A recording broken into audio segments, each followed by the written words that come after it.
sabi niya. Mag-comments ka lang dyan. Lapit kayo ng konti kasi hindi ako palasigaw eh. So, gusto ko lang magkwento. Ito lang nakakaroon lang. Kakatapos lang. Ay, pero every time may bumubusina, nang sumasang-ayon sila sa atin. Kaya pag may dumadaan na bumubusina, sisigaw rin tayo, Marcos, resign! Marcos, resign! Okay, pag may bumubusina na. Bakit Marcos resign na? No? Ang pinakapunot dulo ng ating pagtitipon-tipon ngayon, itong corruption. Ano yung mukha ng corruption? Kasi kailangan may mukha yung kalaban natin eh. Nitong nakaraan na earthquake sa Cebu, di ba, tayo'y tumulong, padala tayo ng mga tulong. Doon sa Cebu, si VP Inday, unang-una nandun na, bigay na. Walang nakakaalam, di siya in-over ng media, walang kahit ano. Marcos, resign! Marcos, resign!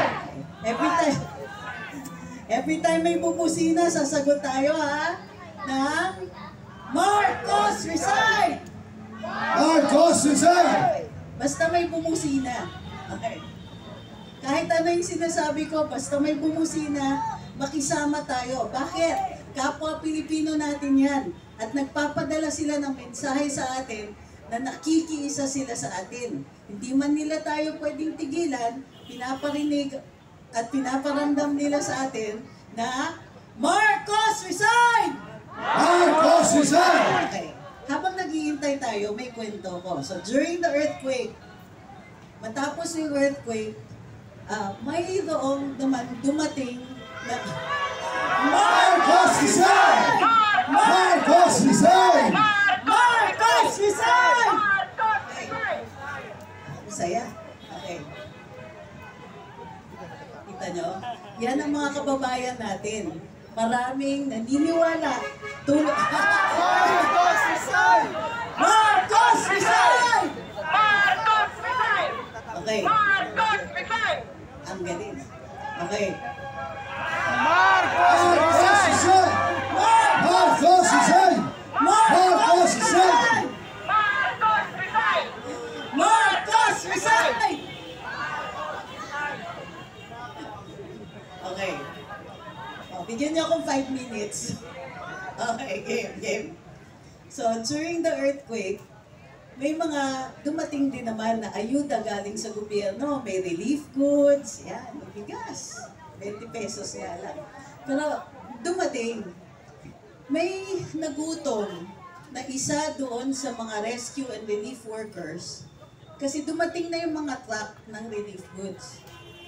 Lumapit yung isa, sabi yung isa sa mga doktor natin, gutom na buong araw tumutulong sa ating mga mamamayan dito. So, tumutulong na. Alam mong sinabi sa kanila, Marcos, resign! Marcos, resign! Marcos, resign!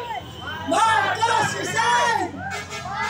Marcos, resign! Marcos, resign! Diba? Alam niyo kung bakit ginagawa ko yan? Para alam nila nakikisa din tayo.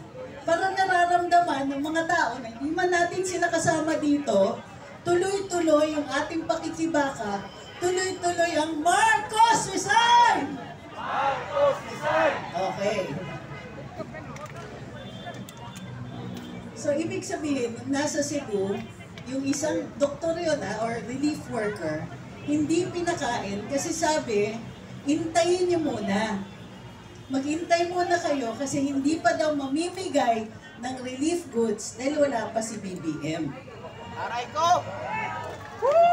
Saan ka nakakita? Yung presidente, kunwari magbibigay ng ayuda, pero pinag-iintay niya yung mga gutom. Hindi lang yun. Marcos, resign! Marcos, resign! Marcos, resign! Marcos, resign! Okay. Pinag-intay ng presidente ang mga taong gutom. Marcos, resign! Marcos, resign!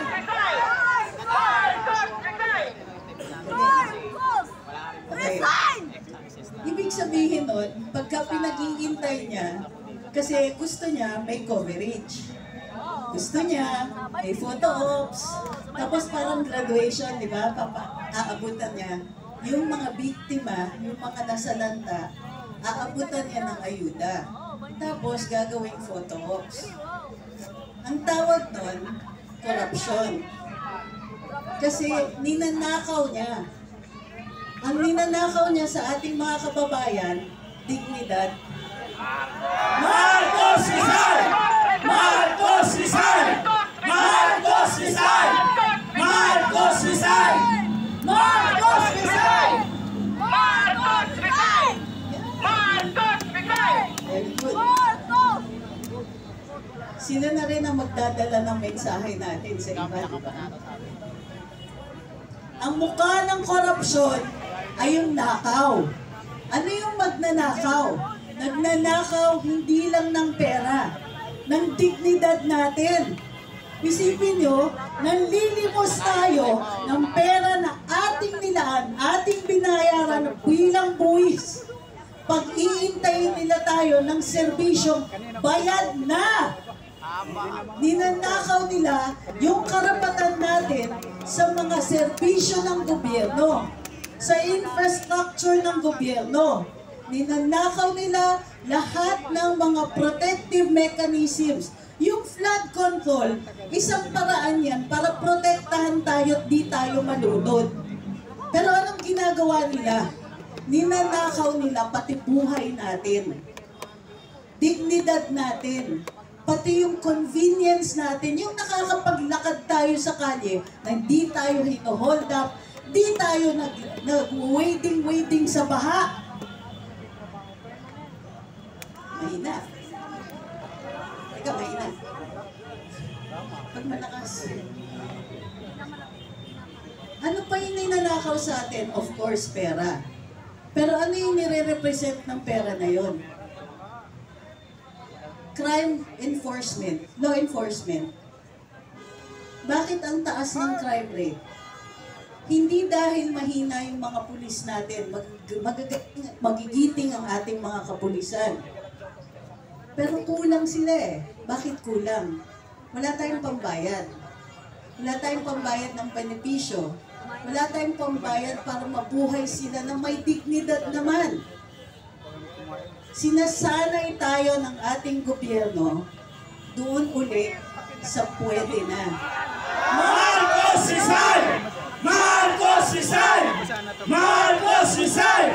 Marcos Rizal! Marcos Rizal! Marcos Rizal! Marcos Rizal! Woo! Marcos Rizal!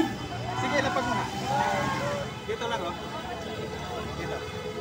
Ikaw ba dyan nila? Hinahanap nila mo.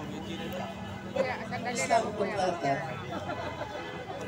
Naiwan ko yung kasi yung ganito ko sa tindahan. Yan, okay na? Oo, natamaan yung pan siguro. Marcos